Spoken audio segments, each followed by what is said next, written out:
Hjalti, þetta var dramatík hérna í lokin. Getur þú sagt okkur hvað átti sér stað hérna á lokasprettinum?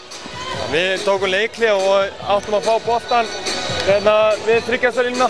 Við fengum hana á miðjunni og við vildum meina það að við áttum að fá hann þar. En síðan fáum við það rugglar upp náttúrulega skipulaginn okkar og við hendum boltanum og þeir stela honum og skora. Það tókum við leikhlé og þeir vilja meina að boltinn hefði verið eitthvað þarna. Við tókum leikhlé, þeir skora. Við höfum átt að fá boltan aftur í þriggjastaslínunni sem við fáum ekki og allt verið í rauninni svolítið rugl og við fáum tæknivillu og Fyrir hvað fáið þið tæknivillu? Fyrir leikhlé sem við áttum ekki inni.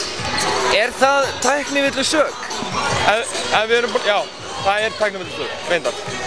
En það er bara, við eigum að vita að við eigum ekki leikhlé inni.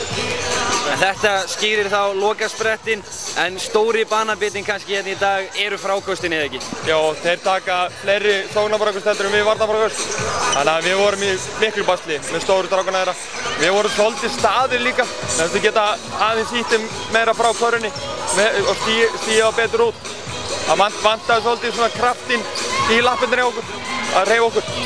Við erum líka að taka einhver 35 þriggjastiga skot, þannig að við erum í raun og veru ekkert heldur að ráðast nægilega mikið á körfuna eða ekki? Nei, við fáum bara örfá víti í leiknum og við erum ekki að ráðast á körfuna og oft erum við ráðast á körfuna þá voru bara eitt drip og kikk út í þriggjastiga skotið og við erum reyndar ágættir í því að grípa og skjóta en við þurfum að ráðast meira á körfuna, alveg klárlega.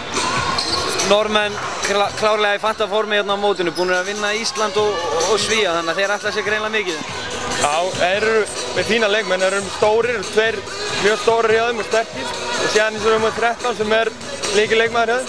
Við vorum að reyna að taka hann út úr leiknum, þó svona ofta tímum vel en síðan losnaði hann oft líka. Takk fyrir Hjalti.